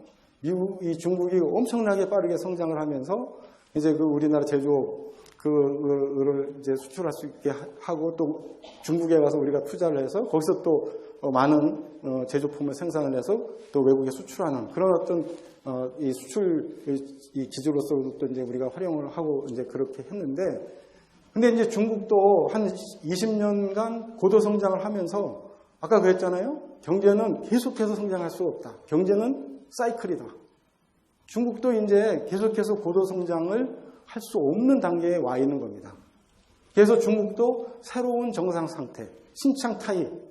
이게 중국 사람들이 그렇게 얘기를 하는데 우리는 이제 더 이상 9%, 10% 성장을 안 하겠다. 이렇게 중국 정부가 마음을 먹었습니다. 그래서 앞으로 중국 경제는 7% 수준에서 아마 성장을 할 거다. 그리고 외국에서 중간재 부품이나 이렇게 사가지고 조립 가공을 해 수출하는 그런 이제 전략도 이제 안 하겠다. 자국 중심의 어떤 기술 개발을 하고 산업 고도를 해서 중국 경제를 발전시켜 나가겠다. 이런 어떤 이 전략을 이제 새롭게 수립을 하고 그렇게 추진을 하고 있습니다. 이렇게 되면 이제 중국 경제가 성장하는 거는 우리한테 어떻게 보면 굉장히 큰 위협이 될 수가 있습니다. 왜냐하면 중국의 산업 구조가 우리나라 산업 구조하고 거의 유사하거든요. 그래서 지금 보면은 중국이 이제 계속해서 우리나라를 추격해 와주고 오고 있어가지고 지금 주요한 산업의 기술 격차가 한 3년 정도뿐이 안 된다 이런 얘기를 많이 하고 있지 않습니까? 근데 중국이 얼마나 무서운 나라냐면 땅덩어리가 우리보다 100배 크고 인구도 우리보다 몇 배요? 13억이니까 26배 많은데 이 R&D 투자 자금 이런 것도 우리보다 한 10배 이상 이렇게 큽니다. 또 연구 인력도 우리보다 수십 배 많아요. 그럼 완전히 인해 전술. 싸움 6.25 전쟁 때도 인해 전술로 해가지고 막 우리나라 그냥 그렇게 했는데 경제도 있는 인해 전술을 하는 거예요. 그걸 과연 우리가 막아낼 수 있겠느냐. 막아낼 수 있죠. 왜냐하면 우리는 가지고 있는 게 우수한 인적 자원뿐이 없으니까. 그래서 이제 중국이 지금 이렇게 우리를 엄청나게 좀 추격하고 있어가지고 그동안에는 우리가 중국 때문에 또 당분간도 중국을 토대로 해서 우리가 이제 많이 경제 활동을 해야 되지만 중국이 굉장히 위협적인 존재로 부상하고 있다. 그 다음에 이제 일본이죠. 일본이 사실 세계에서 그 저출산 고령화가 굉장히 심각하게 이렇게 심화된 나라 중에 하나고 우리가 저렇게 될까봐 굉장히 좀 걱정을 하고 있는 거예요. 일본이 지난 한 90년대 이후에 20년 동안 계속해서 저성장 기조에서 벗어나지 못하고 있고 그래가지고 잃어버린 20년 이런 얘기가 나올 정도로 엄청난 경제적인 고통을 당하고 있는데 지금 이런 어떤 고통받고 있는 일본 경제의 어떤 수호신처럼 나타난 사람이 누굽니까? 아베죠, 아베. 그 양반이 사실 경제정책을 쓰는 거는 무대포 정책이에요. 그러니까 마지막에 쓸 수 있는 정책들을 그냥 한번 어떻게 보면 써보는 거다. 엄청난 돈을 지금 퍼붓고 있지 않습니까? 근데 이제 결국 피해보는 거는 이제 우리가 피해를 보고 있는 거죠. 그게 뭐냐면 엔저 현상. 엔화 가치가 한국 원화 가치보다 계속 낮아지는 거예요. 그렇게 되면 어떤 현상이 나타나겠어요? 일본 제품 가격이 우리나라 제품 가격보다 계속 싸지는 거예요. 그러면 일본의 산업구조도 우리나라 산업구조가 거의 유사해요. 그 세계 그 시장에서 자동차, 전자제품 막 경쟁을 하는데 일본 제품 가격이 계속해서 이렇게 떨어지는 경우에는 한국 제조업 수출에 엄청난 타격을 줄 수가 있다. 그래서 지금 이제 엄청난 좀 이제 고민을 좀 사실 또 하고 있는 거죠. 그래서 일본의 경제 전략도 예전처럼 보수적으로 안정적으로 경제를 운영하려는 그런 정책에서 완전히 파격적인 어떻게 해서든지 자국 경제를 살리려는 자국 중심의 경제 정책을 지금 적극적으로 추진하고 있기 때문에 그것이 우리나라의 경제에 굉장히 위협적인 요인으로 지금 작용하고 있다. 결론적으로 말하면 우리 경제의 핵심적인 요소가 되고 있는 미국, 중국, 일본이 이제 남의 나라 눈치 안 보고 남의 나라 사정 안 보고 자기 자국을 살리기 위한 경제정책을 집중적으로 피고 있기 때문에 우리나라 산업의 어떤 입지가 계속해서 좁아지고 있는 그런 이제 상황에 있다. 이제 이렇게 말씀을 드릴 수가 있습니다. 그 다음에 이제 유럽 지역은 뭐 여전히 경제 위기에서 헤어나지 못하고 있어요. 저 나라 사람들은 여러분들이 뭐 여행을 가봐서 알지만 굉장히 낙천적인 사람이잖아요. 그리고 뭐 이렇게 경제 위기가 와도 별 걱정을 안 하는 것 같아요. 왜냐하면 그 유럽의 모든 그 자원들이 다 옛날에 그 영화를 누렸던 나라이기 때문에 모든 게 다 관광 상품이기 때문에 그냥 관광 상품만 가지고도 뭐 먹고 살 수 있다고 생각하는지 그렇게 구조조정도 안 하고 뭐 그래요. 그래서 유럽이 경제 위기에서 이렇게 아직 벗어나지 못하고 있고, 뭐 조금 잘못 이렇게 되면 그리스가 또 다시 위험하다고 뭐 그런 얘기가 나오고, 또 뭐 조금 잘못하면 스페인이 또 위험하다고 그러고, 뭐 아직도 여기 세계 경제의 지뢰의 폭탄 같은 그런 어떤 역할을 아직도 지금 하고 있다. 이것이 또 어떻게 보면 이제 한국의 입장에서 보면 굉장히 큰 이 위험 요인이고, 또 우리 이 금융시장이라든지 세계 금융시장을 불안하게 하는 요소로 지금 이게 작용을 하고 있다. 이렇게 이제 볼 수가 있습니다. 자, 이게 이제 세계 경제는 뉴 노멀 상태로 해가지고 그 예전과는 낮은 어떤 저성장 상태가 지속될 것으로 이렇게 예측이 되고 있는 가운데 세계 주요국들은 이 글로벌 금융위기를 극복하기 위해서 자국의 경기 침체를 극복하기 위해서 자국 중심의 경제정책, 산업정책을 적극적으로 이제 추진을 하고 있는 그런 이제 상황이다. 이런 상황에 또 21세기에 들어서 새로운 산업혁명이 전개되고 있다. 또 이런 얘기들이 나오고 있습니다. 여러분, 산업혁명이 언제 일어났습니까?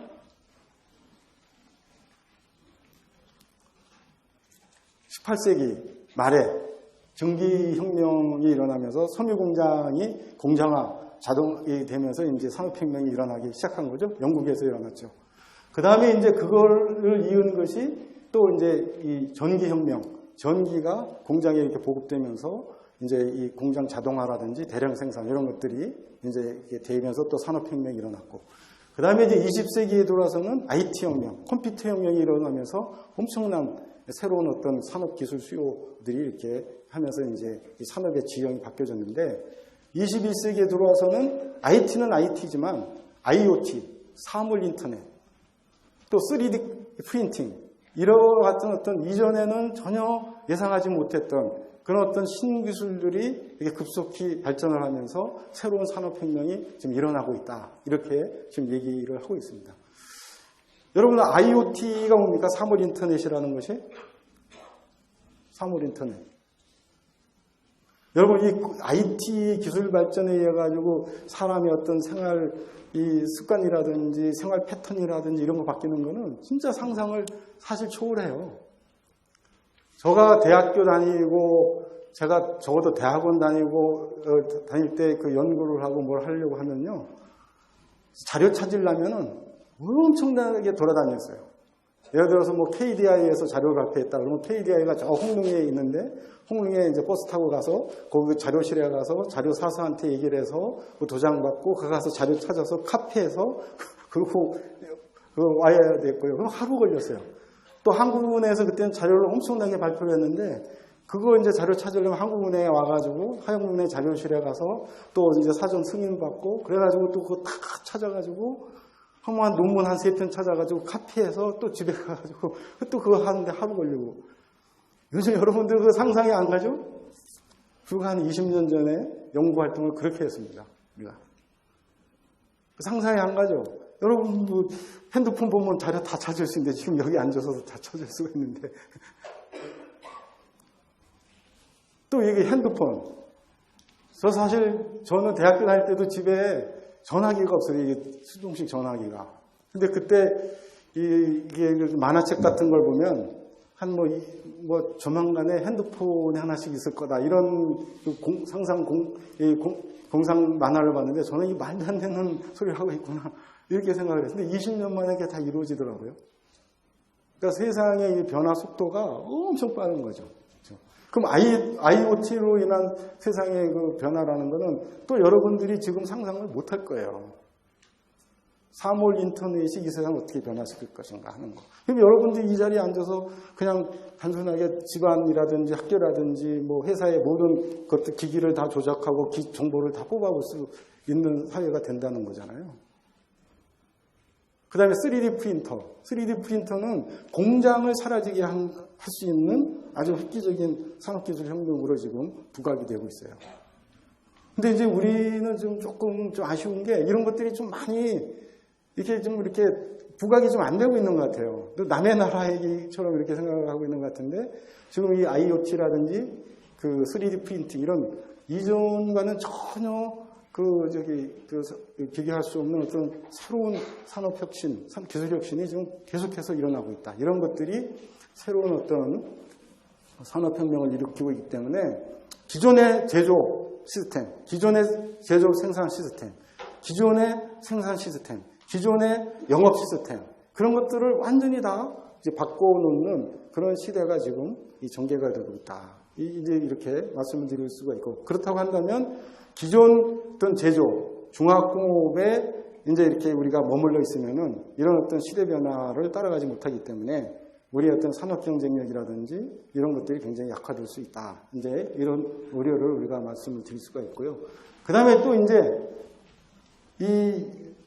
지금 우리가 사는 시대의 경제의 특성 중에 가장 큰 두 가지가 뭐냐면 IT 혁명, IoT 혁명 이런 기술적인 측면에서는 이거지만 활동 측면에서는 세계화 현상이에요. 경제 세계화가 엄청 빠르게 전개되고 있는데 그런 어떤 경제 세계화와 IT 기술 혁신을 토대로 해서 새로운 경제 모델이 생겨나고 있어요. 그게 뭐냐면 사회적 경제, 공유 경제입니다. 여러분 사회적 경제가 뭔지 아세요? 그것도 요거는 세계적으로 우리나라만 아니고 세계적으로 글로벌 금융위기를 거치면서 빈부격차가 커지기 때문에 어떤 이 사회에서 가지고 있는 자원이나 이런 것들을 서로 공유를 해서 협력을 해가지고 경제적인 이익을 서로 향유하자 이런 어떤 이제 트렌드가 계속해서 이제 나타나고 있는데 그게 대표적인 게 협동조합을 중심으로 하는 사회적 경제고 공유 경제라는 거는 우리 각자 가지고 있는 유유자원을 한데 모아가지고 IT 기반으로 해서 서로 연결을 시켜가지고 그걸 쉐어하자는 거예요. 우버 택시, 에어앤비, 숙박. 우리나라는 코자자. 코자자가 뭔지 아세요? 전국의 숙박 를 네트워킹을 해가지고 인터넷 기반으로 해서 숙박시설을 대여하는 그런 사업이에요. 그런 사업들이 지금 엄청나게 이렇게 빨리 이렇게 성장을 하면서 현실 경제하고 굉장히 이렇게 마찰을 좀 빚고 있는 거죠. 우리나라에서 우버 택시가 이제 기존의 택시 업계의 어떤 반발 이런 거에 대해서 이제 그 자리를 못 잡았지만 미국이나 이런 데서는 굉장히 빠르게 성장을 하고 있고 그 기업 가치가 엄청나게 성장하고 있는 그런 어떤 새로운 그 경제 현상들이 계속해서 지금 나타나고 있다. 이런 것들을 우리가 잘 이제 감안을 해서 우리 경제 정책에 접목을 시켜야 된다는 거죠. 자, 여기까지가 이제 아까 말씀드렸던 우리 경제가 안고 있는 문제점, 우리 경제가 왜 어렵다고 하는지, 왜 미래가 불안하다고 하는지에 대한 그 세 가지 측면에서의 그 배경을 말씀을 드렸습니다. 그래서 세계 경제사적인 측면에서 보면은 세계 글로벌 금융위기에서 아직 벗어나지 못하고 있는 뉴노멀 상태가 지금 지속이 되고 있다.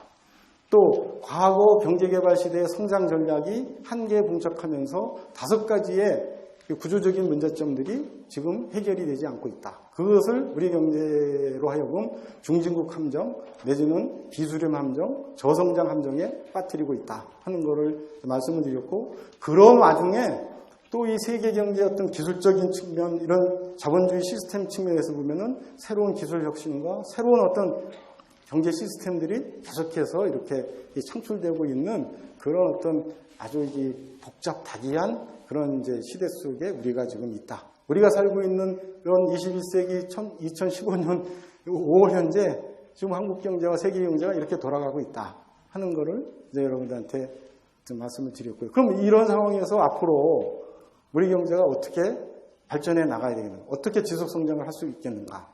하는 거를 말씀을 드리면 일단은 우리 경기가 굉장히 침체기이기 때문에 어떤 거시경제 정책인 측면에서는 지금 정부나 한국은행에서 추진하고 있는 것처럼 과감한 경기 부양 정책이 우리도 필요하죠.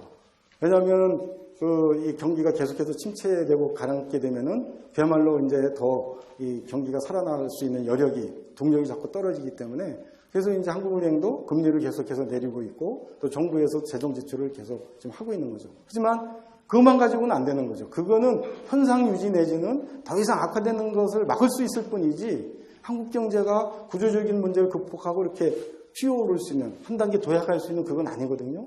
그렇기 때문에 그러한 과감한 경기 부양과 함께 구조 혁신 노력, 제도 혁신 그 노력을 같이 해야 되겠다 하는 게 이제 기본 방향이고요.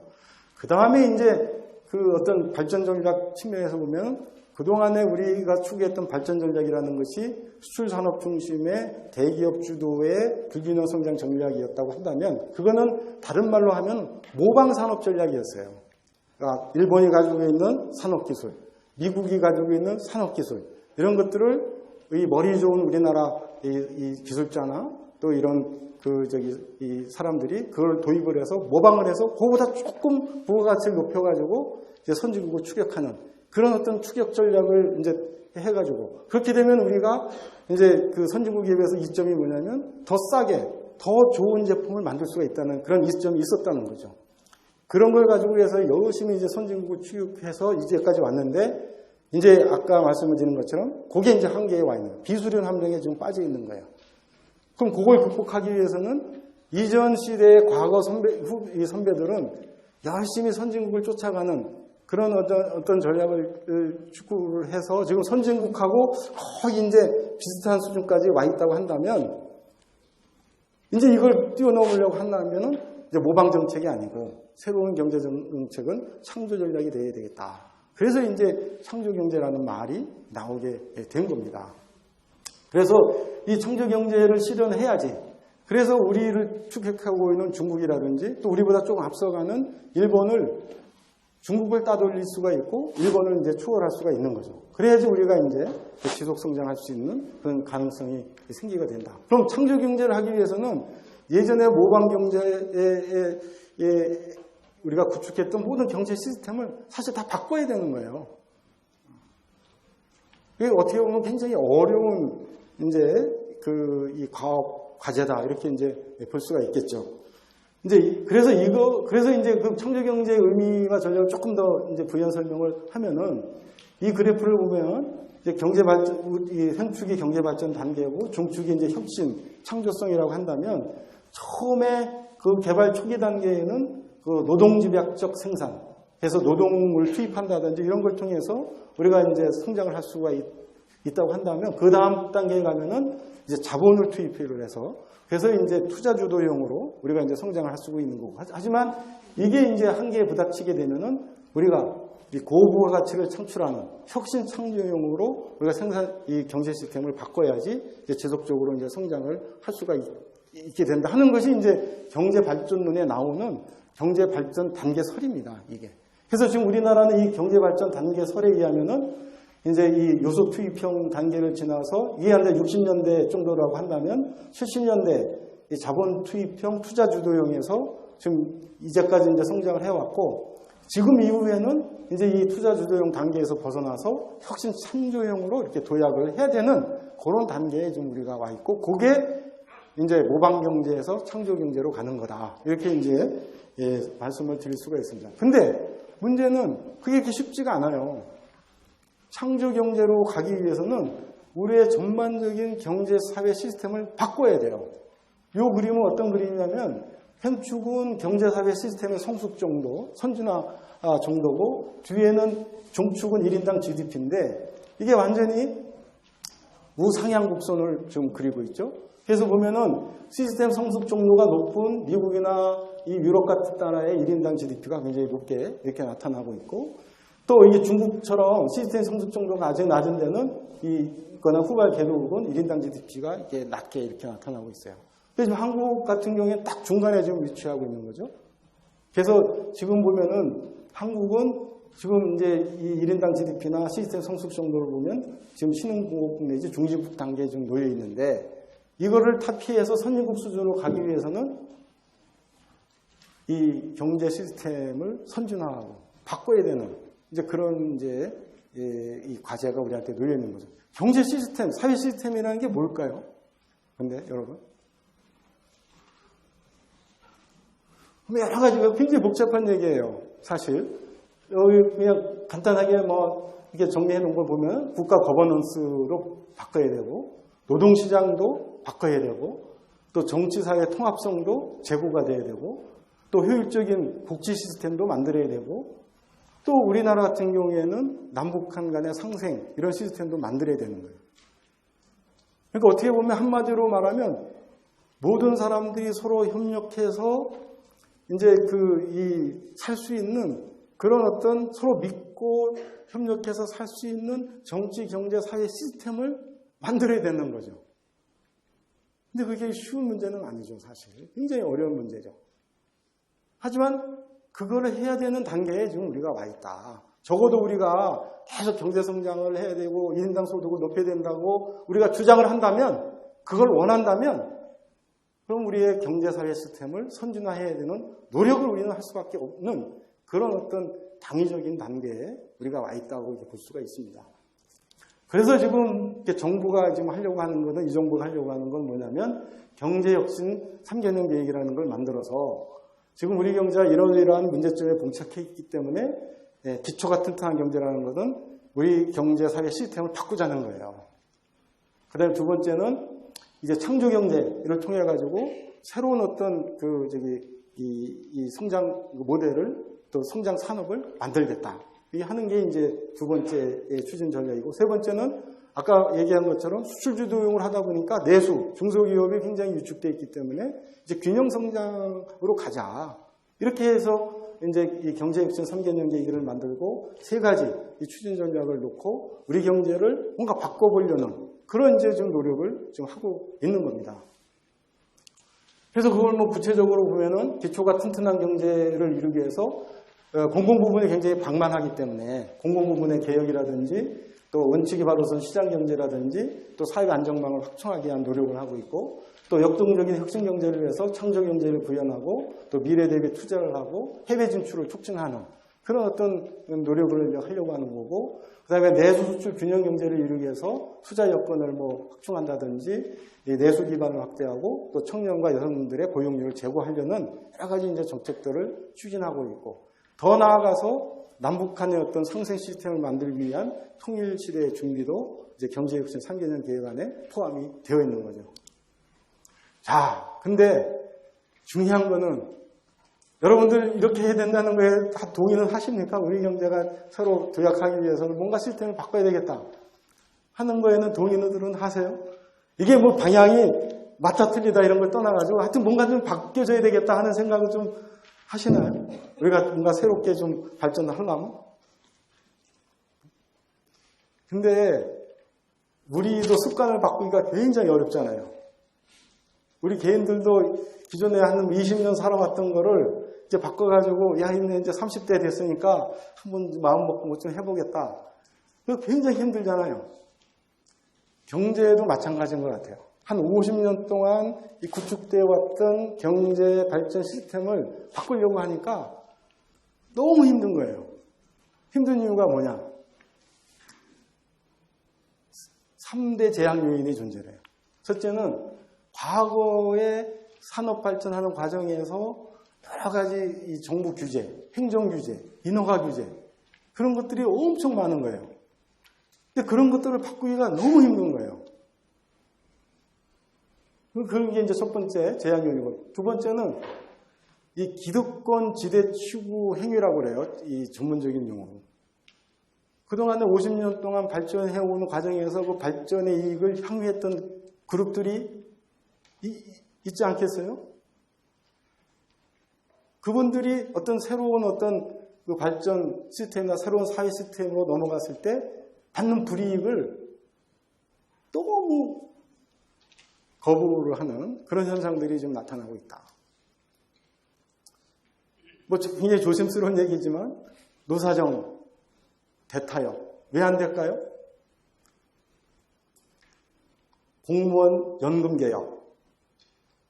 왜 안 될까요? 여러분들의 상상에 맡기기로 하고. 그 다음에 우리나라 또 특수한 또 대립구조가 있어요. 이념적 대립이 엄청 심해요. 이건 한국이 안고 있는 생태적인 어떻게 보면 한계고 제약용이라고 생각이 되는데, 아까 이제 프레임 얘기를 했더니 어느 학생이 와가지고 참 절망스럽다 이런 얘기까지도 뭐 이제 하시는데, 이 프레임에서 벗어나질 못해요. 진보는 진보, 보수는 보수, 뭐 계층별, 이 대립구조에서 우리가 벗어나야지 사실 이제 아까 얘기했던 모두가 서로 협력해서 고루 살 수 있는 그런 어떤 경제사회 시스템의 선진화가 이루어질 수가 있고 신뢰사회가 이루어질 수가 있는데, 아주 어떻게 보면 고질적인 이 이념적 대립, 프레임, 사회구조, 이것이 지금 우리 경제 발전의 어떤 제약 요인으로 좀 작용을 하고 있다, 이렇게 이제 볼 수가 있고요. 그 다음에 또 보면은 변화를 싫어해요, 근본적으로. 그래서 우리는 그거를 제도개혁의 제이코브 효과라고 이렇게 하는데, 그게 뭐냐면 제도개혁을 하게 되면은 비용이 많이 들어가요. 처음에 비용이 많이 들어가고, 예를 들어서 공공부문 개혁을 하게 된다고 그러면은 거기에 뭐 이제 비효율적인 부분을 없애야 되고, 또 거기에 그렇게 되면 사업 구조조정도 해야 되고, 뭐 그렇게 되면 또 사회 갈등도 막 일어나고 그래요. 그러면 제도개혁을 하는 초반 단계에는 사회적인 비용이 많이 생기게 되고, 또 사회적인 갈등도 생기게 되고, 그러면 또 피로감도 많이 생기게 돼가지고, 제도개혁을 왜 해야 되나? 이런 또 거부감이 많이 생기게 됩니다.